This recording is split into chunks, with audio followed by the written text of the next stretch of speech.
I mean, we do, but like most women, right? Like most men, would you guys agree that most women don't find nice men attractive? Right. We find most women attractive, but most of them don't find us attractive. Right. So you guys have far more opportunity, and you can move more pieces across the chessboard than we can. We do have more opportunity, but y'all can be in a relationship way longer than to me. Well, it's because we don't have relationships. Right. Sure. Yourself, you're not the one that's keeping the relationship going.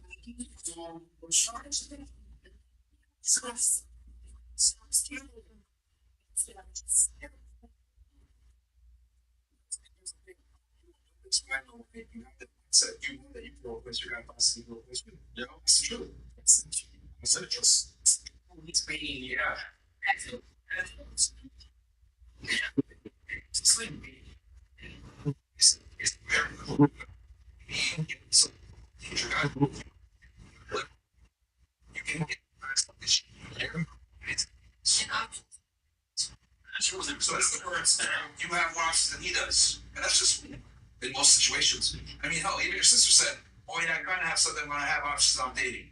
So that, I don't think women understand that, like, having options and having opportunities directly affects your mindset when it comes to settling down. Not really.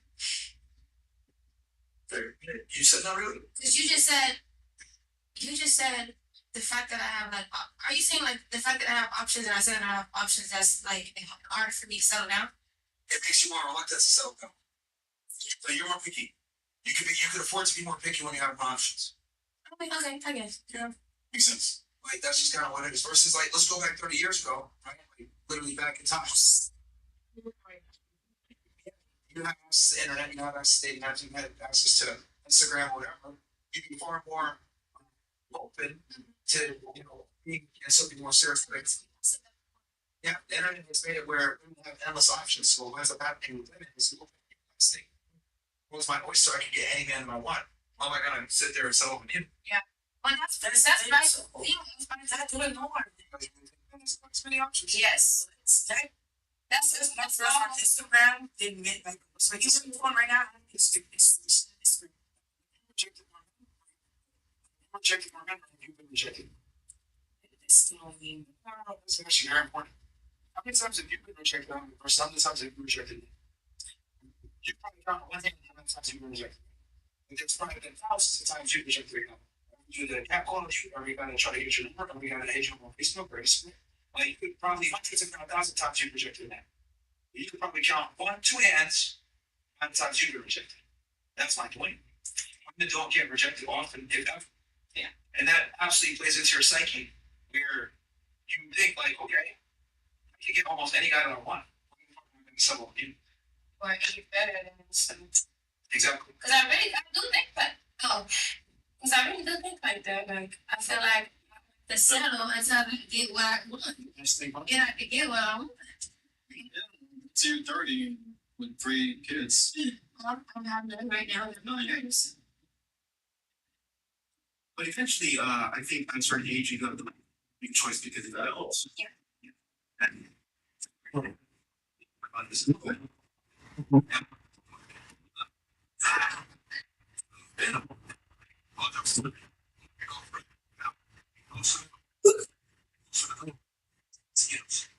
What's happening is the majority of men are effectively invisible to a majority of women. And then women only pick the top 10% of men.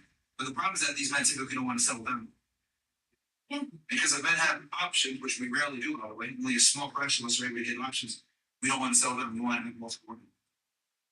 So that's kind of what it is. But I think, if anything, I think this whole options thing is actually hurt women more than help, in my opinion.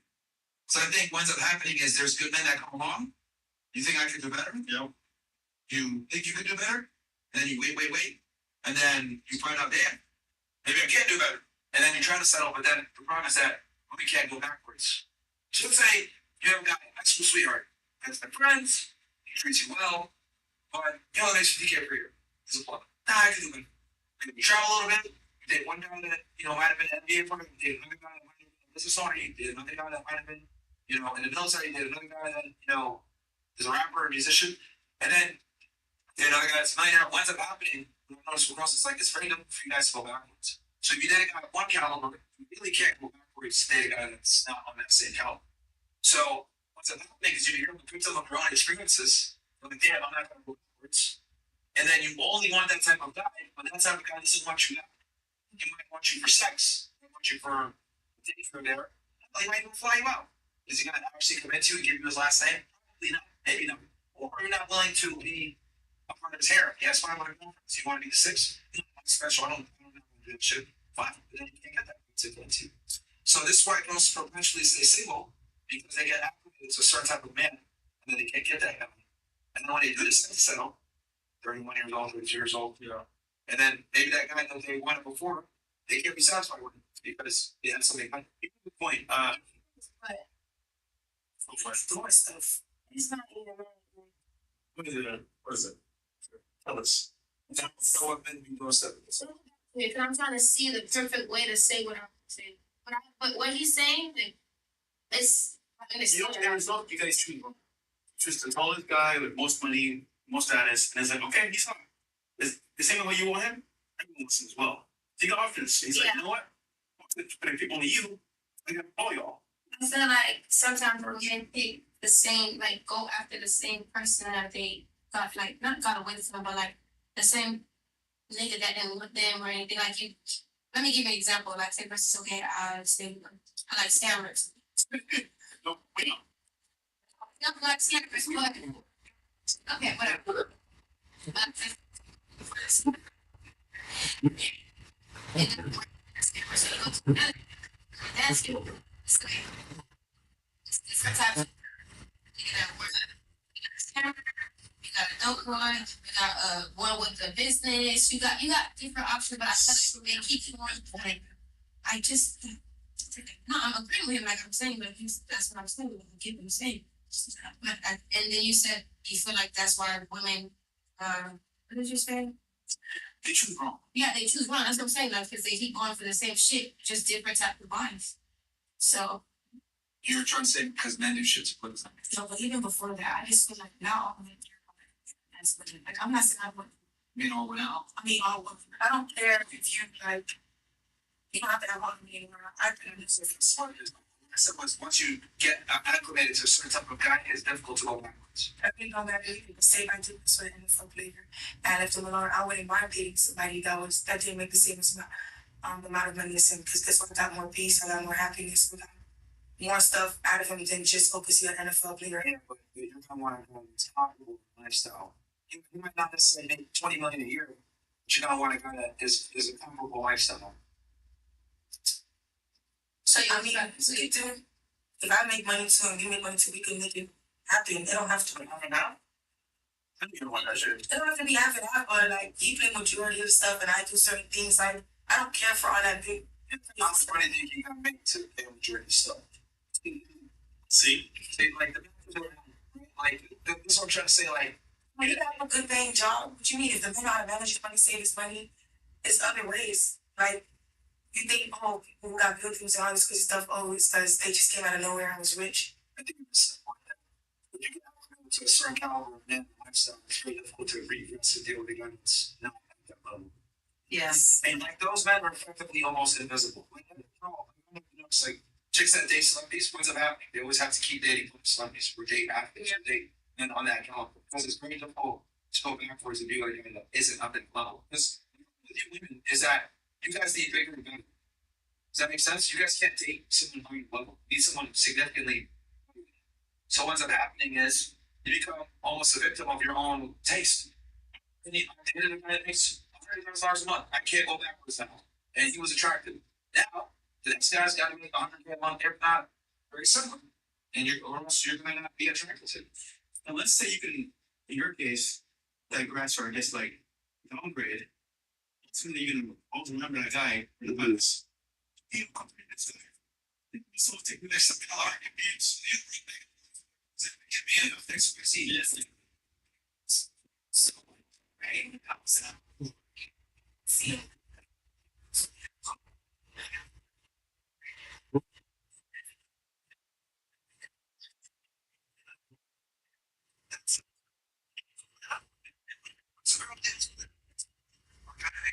There's no fucking relationship. clothing and ever again. Never. It's true. We paid little monkeys to the children you want. Yeah. And I, And I get it. 'Cause here's the thing, right? When I have this discussion with women, and their response is it's about that because this sounds very fucked up and opportunistic. For me to say this about y'all, this is how women date and deal with men.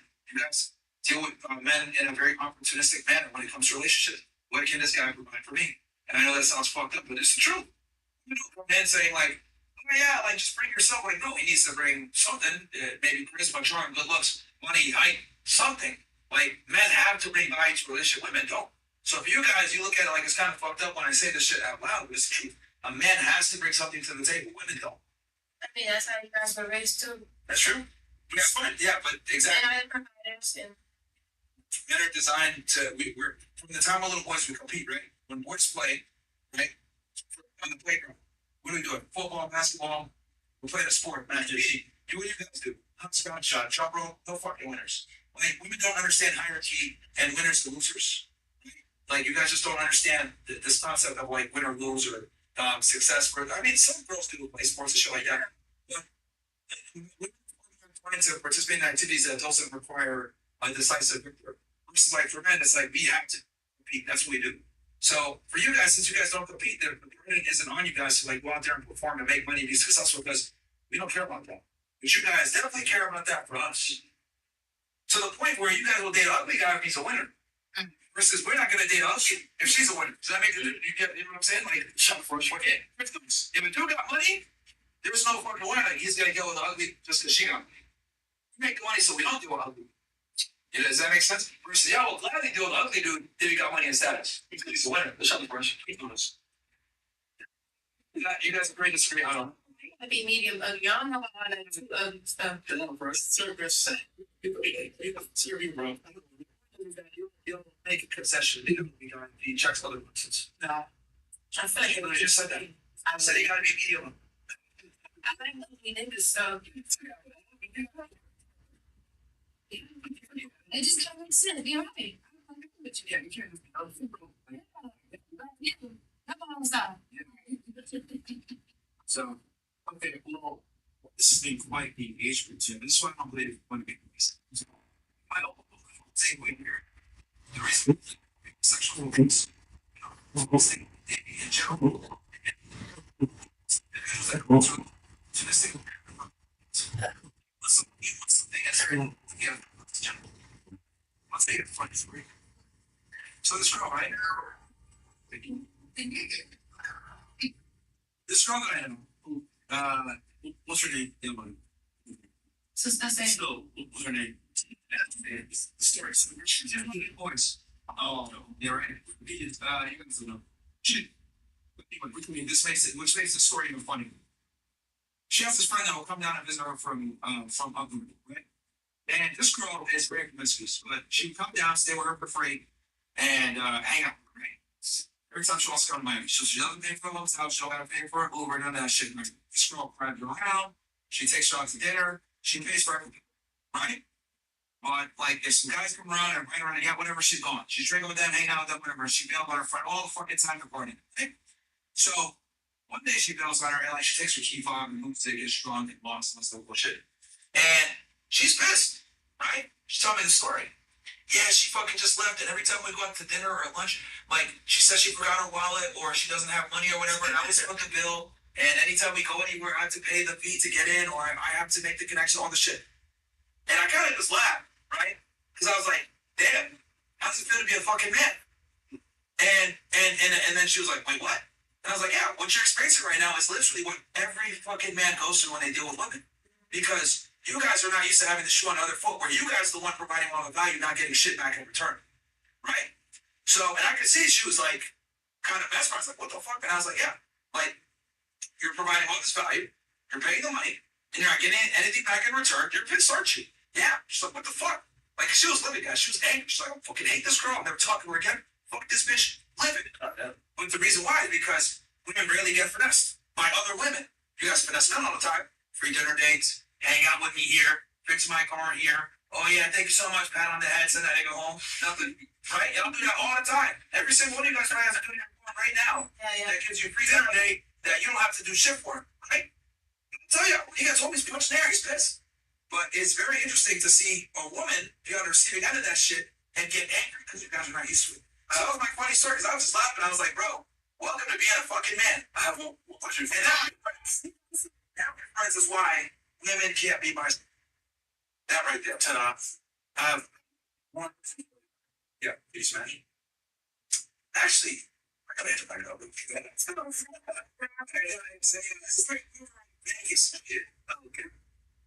Xbox is now available in most states. Download the app and start playing today.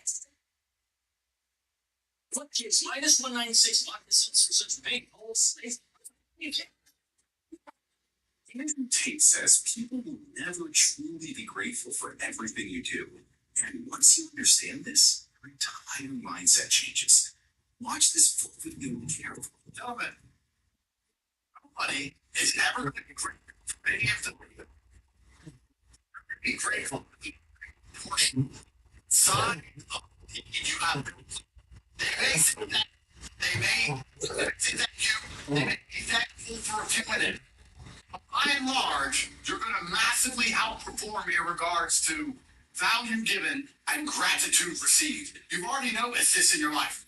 When you do something massive and monumental for somebody, they're happy with you for 10 to 15 minutes. They may mention it again in the future, but they're not grateful by and large. People are ungrateful. This is how humanity works. So you have to go through life doing good things for people to get self-generated happiness. Not for other people to be grateful, not for other people to say you're amazing, not for other people to kiss your ass. You need to do it because it makes you feel good because you did the right thing.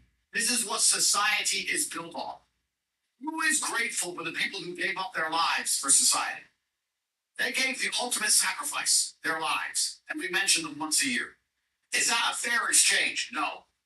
Your girlfriend, you keep her alive, you pay her bills, you buy her handbags, you educate her, stop her from take her around the world, and protect her physically. You do all of this for her. Is she truly grateful for the same level of the investment you are putting in terms of time, energy, and money? Of course not. She's ungrateful. So why do you do it? You do it because they do duty to do the right thing. I do so many things for you, knowing that I will never get the gratitude I deserve. It doesn't matter. I decided that it's the right thing to do, and I'm self-generating happiness because I've done the right thing. I'm not here to be taken advantage of, and I'm not an idiot. But if I decide to do something for someone, it's because I want to feel good and I don't expect anything back from them. If I lend somebody money, when I ask for it back, the magic. So if someone asks to borrow money, I just say, here's the money. I decided to just give them the money because they can keep it. Because I did it because I thought it was the right thing to do. I don't need them to say thank you. I don't need them to kiss my ass. I don't need the money back. I just did it because it was the right thing to do. This is how you need to approach situations in your life. Because a lot of you find a lot of messages in the last few days, a lot of emails, a lot of people go to corporatake.com and they message the live chat and they're saying, I have all these things I'm doing for people and everyone's ungrateful. Don't do it for the gratitude. You don't need gratitude. Okay. You do it in the end. The arc of it ends in the end. And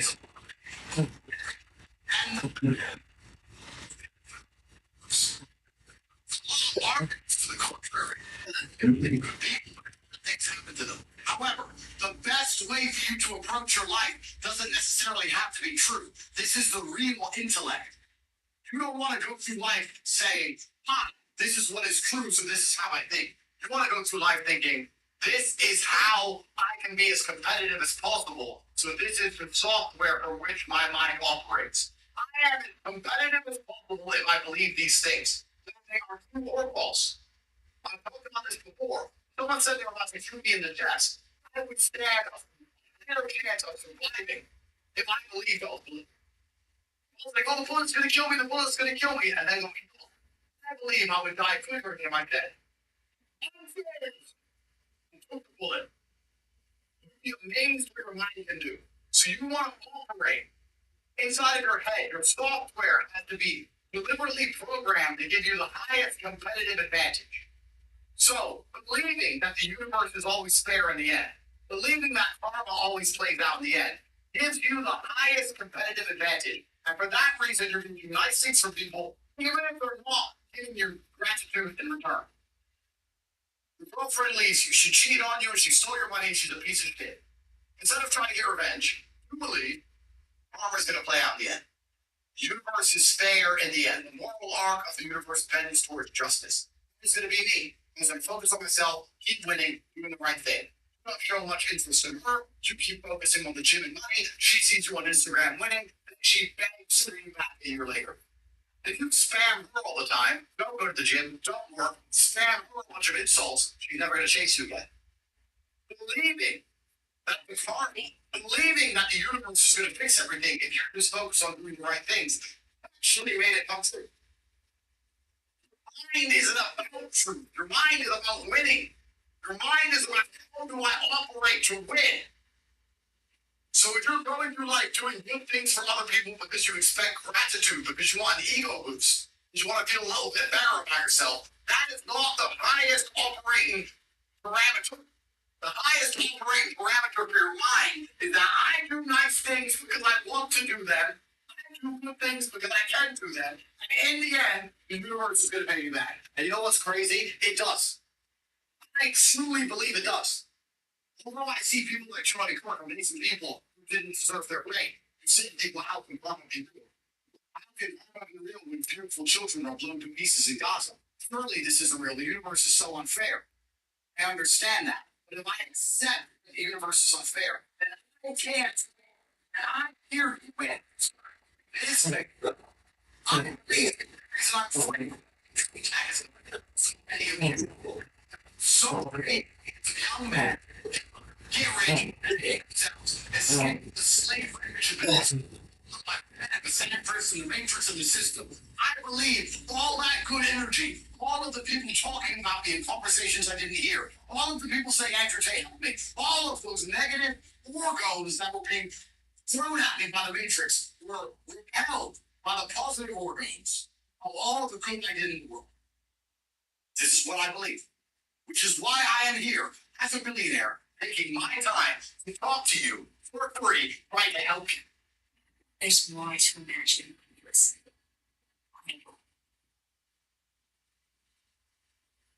I wanted to move in with my girl, help my girl get her spot, because I have a kid on the way.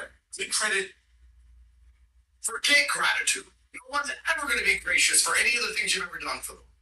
Nobody's ever going to appreciate you to the level you deserve to be appreciated. No one's ever going to see your brilliance. No one's ever going to see your sacrifice. Most fathers and men are going to 9 to 5s all day, every day, struggling, and they can't even get a coffee when they get in the house. You're never going to be appreciated for a man. But you do it because it is right. And you have accepted in your mind that if you do the right thing is done to you in the end. Perhaps you have to suffer some losses along the way. Perhaps there are lessons along the way. Perhaps it is difficult along the way. But that is just laying the ground for you to finally appreciate when you get it. You're not going to appreciate the good without the bad. You're not going to see the light without the dark. Everything bad that's happening to you is setting up your mind to appreciate the good. It's all good. It's all fair. You deserve every single one of the bad things that happened to you. You deserved it. So did I. You deserve all of the bad things that have ever happened to you. And you deserve all of the amazing things that are going to happen to you as well.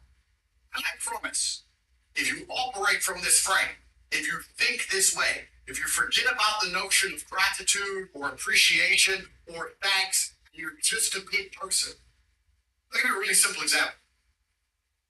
Some of my ex-girlfriends I was really nice to, and they weren't thankful, but I was a nice guy. 10 years later, the police called, tried to make a rat on me and put me in jail. They're like, no, he was nice to me. I got paid back for the money I spent 10 years ago. I could never see it coming. I could have never anticipated. It wasn't tangible, but in the end, it paid off. The moral arc of the universe bends towards justice. Next time you leave your house, make people smile. If you saw my video with the jerk chicken, I bought everyone's dinner. Next time you go into McDonald's, pay for someone's food. What is it, $5, $10? Let's be good people. Start doing this all the time. Start being nice. Pay for someone's stuff. Open the door open. Be friendly. Nice to see. Okay. To see.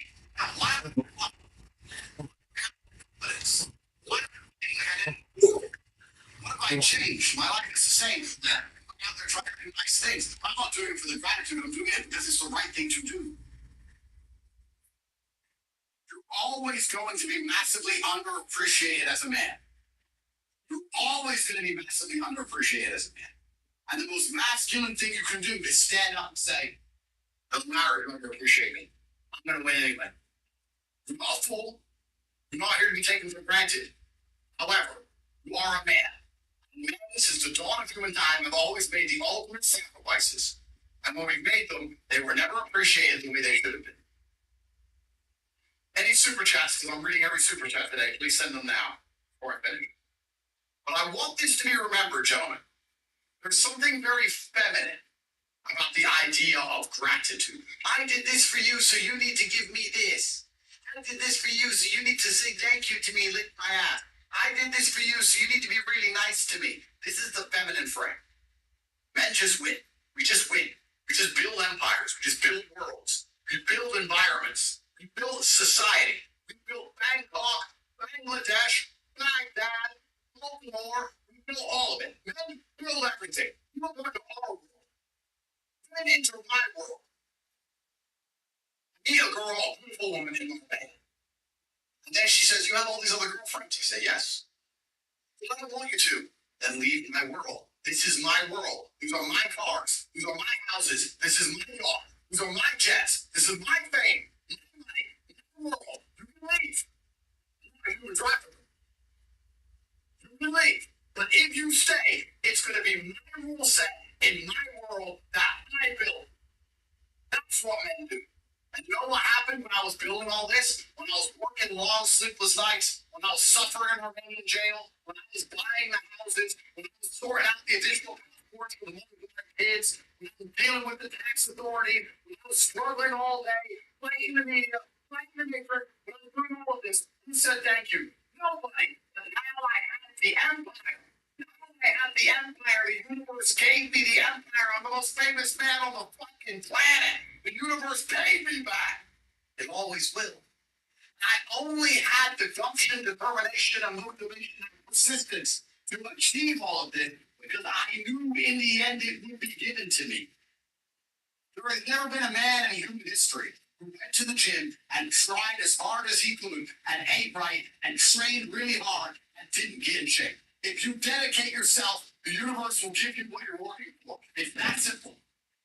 It's the same in the real world. It's the same in the war room. If you join and follow the instructions, you do not quit. You do not give up. You cannot be demotivated. You cannot be distracted. Your silly ex-girlfriend's not going to convince you to give up. Convince you to give up. Good job. Good job.